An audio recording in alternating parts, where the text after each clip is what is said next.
राधे राधे दोस्तों, मैं हूँ दिव्या रोहेला। स्वागत है आपका मेरे एक और न्यू ब्लॉग में। तो दोस्तों, हम वैष्णो देवी पहुँचे हुए थे। तो वैष्णो देवी के दर्शन करने के बाद हम आ चुके थे जम्मू। अब जम्मू में घूमने वाले थे हम। तो उससे पहले हम छवि की एनिवर्सरी सेलिब्रेट करने आ गए थे एक रेस्टोरेंट में, जहाँ पे था बहुत ही अच्छा खाना और हमने बहुत इंजॉय किया। फिर हम जब घर पर आए तो मौसम हो गया ख़राब और ऐसे बिजली कड़क रही थी। रात में बहुत तेज़ बारिश हुई है, पूरी रात बारिश हुई है। लाइट भी यहाँ की गुल हो गई थी। मुझे लगा मिलक में लाइट गुल होती है, लेकिन यहाँ भी लाइट चली गई थी बारिश जब हुई तब।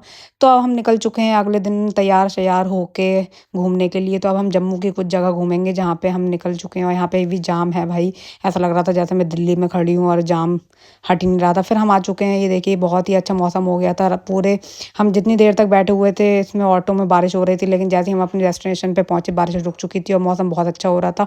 अगर धूप हो रही होती बाय गॉड हम नहीं घूम पाते इतनी अच्छी जगह पर। तो हम आ गए हैं इंडिया पाकिस्तान के बॉर्डर में।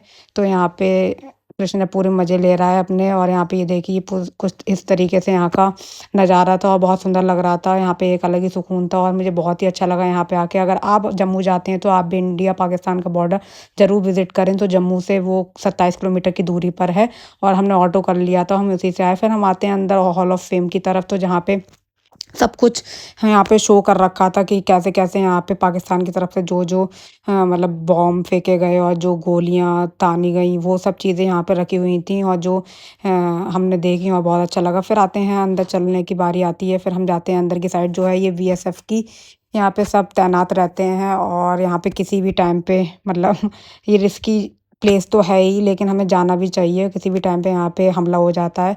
तो यहाँ से लाहौर कुछ 145 किलोमीटर ही दूर था। और अब हम जा रहे हैं अंदर की साइड, जहाँ से हमें मेन बॉर्डर दिखेगा। तो ये देखिए यहाँ पे इंडिया पाकिस्तान दोनों के फ्लैग हैं। हमारा जो इधर की तरफ बॉर्डर है वो इंडिया का, और ये देखिए पाकिस्तान उधर की साइड है। तो जस्ट कुछ 10 कदमों की दूरी पे पाकिस्तान था हमारे, लेकिन हम उधर जा नहीं सकते थे। तो कुछ इस तरीके से यहाँ पे ये दिख रहा था और बहुत ही अच्छा लग रहा था। हमें तो बहुत अच्छा लगा, और आप लोग भी जाना चाहें तो आप लोग जा सकते हैं। ख़ैर हम संडे के दिन नहीं गए थे। अगर हम संडे के दिन जाते तो हमें यहाँ पे परेड शो भी देखने को मिलता और बहुत मज़ा आता। देखिए यहाँ पे ये गोलियों के निशान भी हैं, जहाँ से पाकिस्तान ने गोली बारूद फेंके गए हैं। और फिर हम आते हैं इधर कैंटीन में। तो हमने सोचा आर्मी कैंटीन से कुछ खाया जाए, तो हमने यहाँ खाए समोसे और कोल्ड ड्रिंक पी।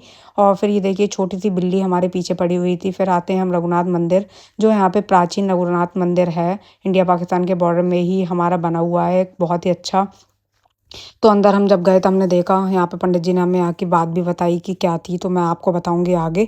फिलहाल मैं आपको ये मंदिर का परिसर दिखाना चाहूँगी कि कुछ इस तरीके से मंदिर का परिसर दिख रहा था और बहुत अच्छा लग रहा था। तो ये है हमारा मेन मंदिर, जहाँ पे है श्री राम परिवार। और यहाँ पे देखिए जो बारूद फेंका गया था, एक बॉम्ब फेंका गया था, उसकी वजह से ऊपर की छत के जो दीवारें थी वो गिर गई थी। वो बॉम्ब भी मैं आपको आगे दिखाऊंगी। फिर यहाँ पे छोटा सा एक हनुमान जी का मंदिर भी था।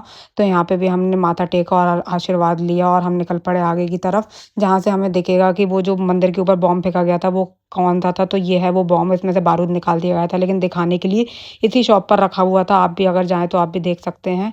फिर ये देखिए हम आ चुके हैं अब वहाँ से निकल के कालिका मंदिर। कालिका मंदिर मतलब जम्मू में ही है। हम 27 किलोमीटर वापस आए, और ये है यहाँ पे कालिका मंदिर। किले वाली माता भी बोलते हैं इन्हें, काली माता। तो यहाँ पे ये मंदिर भी बहुत बड़ा था, और यहाँ पे अंदर फ़ोन अलाउड नहीं होते हैं। तो यहाँ पे बाहर ही फ़ोन हमारे जमा हो गए थे, और हमने अंदर दर्शन किए माता रानी के। बहुत सुंदर मंदिर था। फिर हम आ जाते हैं उसी के जस्ट बराबर में एक्वेरियम। तो यहाँ पे हमने फ़िश सारी बहुत तरीके की फ़िश देखी, और हम अंदर गए।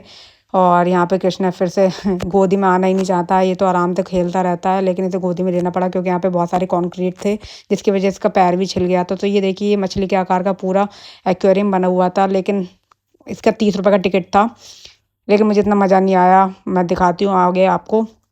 हमें लगा था जैसे सिंगापुर वगैरह में बहुत बड़े-बड़े वो बने हुए होते हैं फिश एक्वेरियम, और वैसा कुछ लगेगा, तो ऐसा कुछ नहीं था। यहाँ पे ये सारे साइंटिस्ट के नेम हैं, और यहाँ पे ये देखिए फ़िश हैं, गोल्डन फ़िश। और ये बहुत सारी मिनी फ़िश भी थीं, अलग-अलग तरीके की। यहाँ पे बहुत सारी प्रजाति की फ़िशेस थीं। तो हमने सारी फ़िशेस देखी और बहुत मज़ा आया। फिर हम आ चुके हैं अंदर की साइड। तो अंदर की साइड भी बहुत सारी मछलियाँ थी। ये देखिए ये कलरफुल छोटी-छोटी मिनी फ़िशेस थीं, तो इसको भी देखा, और कृष्णा बहुत खुश हो रहा था इन फ़िशेस को देख के। हमें भी बहुत मज़ा आया। आप लोग अगर जाएँ तो आप यहाँ पे जा सकते हैं। वैसे यहाँ पे बहुत चलना पड़ेगा, लेकिन इतना कुछ ख़ास हमें देखने को नहीं मिला। फिर हम आ जाते हैं बाहर, तो बाहर की तरफ हम देखते हैं कि इतनी दूर कोई बैठा होता है, एक आदमी, ऐसा लगा कि जैसे शनिदेव महाराज बैठे हों। फिर हम आ गए दूसरे रघुनाथ मंदिर, जो हमारा मेन जम्मू का मंदिर है। तो यहाँ पे भी बहुत रिस्की ये जगह है, यहाँ पे भी कभी भी आतंकवादियों का हमला हो जाता है। तो ये देखिए जम्मू में जो रघुनाथ मंदिर है, हम उसके अंदर चलते हैं, आपको भी दिखाते हैं कि कैसा मंदिर है। ये मंदिर काफ़ी बड़ा है और इस मंदिर की परिक्रमा भी होती है, और इस मंदिर में कम से कम 15 से 20 मिनट लग जाते हैं आपको दर्शन करने में। तो मेन मंदिर जो है, जहाँ पे श्री राम परिवार है, तो वहाँ पे मैं आपको दिखाती हूँ। मैं फ़ोन अलाउड नहीं था, फिर भी मैंने ब्लॉग बना लिया आपके लिए। तो यहाँ पे इनके दर्शन कीजिए। और ये देखिए शालिग्राम पत्थर हैं, जो भी शालिग्राम सारे ही छोटे छोटे बने हुए थे, इन पे पैर नहीं रख सकते हैं। और ये इस पे सब जगह लिखा हुआ भी था कि श्री कृष्ण जी शालीमार के रूप में यहाँ पे व्यवस्थित हैं, तो आप इन पे पैर ना रखें। और ये देखिए धीरे धीरे करके हमने पूरी मंदिर की परिक्रमा करी, तो बहुत सारे भगवान जी थे, और हमने सब मंदिरों में जा जाके भगवान जी से आशीर्वाद लिया, और आगे की तरफ हम बढ़ते चले गए। फिर ये परिक्रमा की बात आती है, बाहरी परिक्रमा। तो बाहरी परिक्रमा जब हम करते हैं, तो यहाँ पे सारे शालिग्राम जी रखे हुए होते हैं, तो हमने यहाँ से भी चालू की अपनी परिक्रमा। और एक पूरी परिक्रमा करते करते मेरे पैर में एक मधुमक्खी भी घुस गई, जिसकी वजह से मेरे पैर में बहुत दिक्कत हुई। लेकिन कोई बात नहीं, भगवान का नाम ले लेके मैंने पूरी परिक्रमा कर ली। तो इस तरीके से मंदिर का परिसर है, और यहाँ पे अगर आप जाएंगे तो आपको बहुत अच्छा लगेगा। धन्यवाद।